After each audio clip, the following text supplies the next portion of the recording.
Now for Utah's most accurate forecast with Alana Brophy. Weather rates certified 11 years in a row.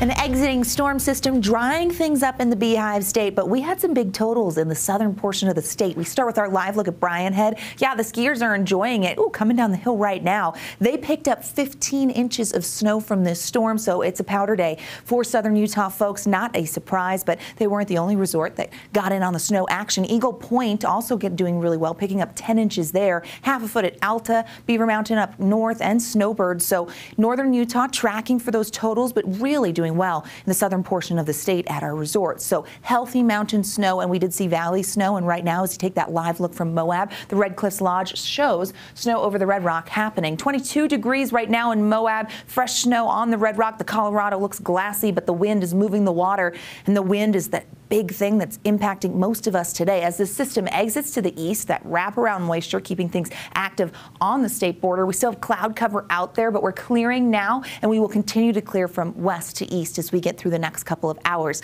High pressure is anxious to move on in. Windy conditions, yes, you saw them in your backyard, and they were really gusting up on the ridge lines. That includes a hurricane clocked a 75-mile-per-hour wind gust to Washington County, coming in with a northeasterly wind. Windy Peak in the Uintas, Gunnison in the central portion of the state, Sundance clocked 56-mile-per-hour gust, and Pleasant Grove all dealing with blustery conditions. We did see some downslope winds along the Wasatch Front, and wind with the cold temperatures really makes it feel colder than the numbers show. The numbers showing that we're freezing in Salt Lake, 20s in Moab, 20s for the I-15 corridor, and 40s in Salt Lake. But if you step out without your coat on, this is what you actually feel like with the wind that continues to blow. Teens, sub-zero in Evanston, single digits in Vernal, teens in Moab, single digits in Cedar City with all that fresh snow on the ground, and it feels like you're sitting in the mid-30s down there in St. George, so significantly below average today, and we're going to stay that way into tomorrow. Tonight, the wind chill doesn't let up. No, 3 of our mighty 5 dealing with wicked wind chill. That includes Zion, Bryce Canyon,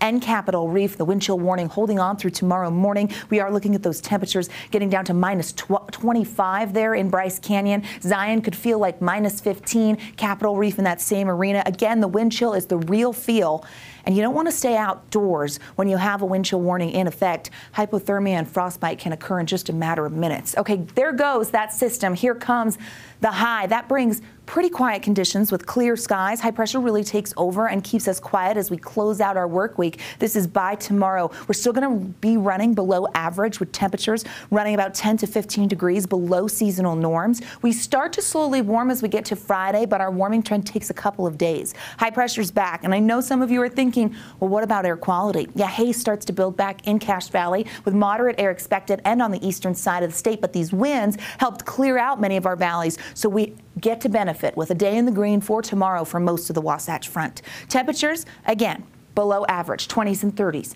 For your Thursday, Vernal, 30 in Moab, 30s for the I-15 corridor, and 40s in St. George. Here's a look at that warming trend in action in Washington County. We do get a little more cloud cover Saturday into Sunday as the system rolls through, but we'll stay dry down south. President's Day in the upper 50s, close to where they should be this time of year in St. George. Hazy conditions for Friday, and then Saturday into Sunday we get a weak disturbance. Looks like a better chance of wet weather as we roll into President's Day. Temperatures getting into the 40s, but because of our temperatures, we could actually see that be a rain event in the valleys. We'll keep an eye on it. Stay on top of this evolving storm system. Go ahead and download the ABC4 Weather app.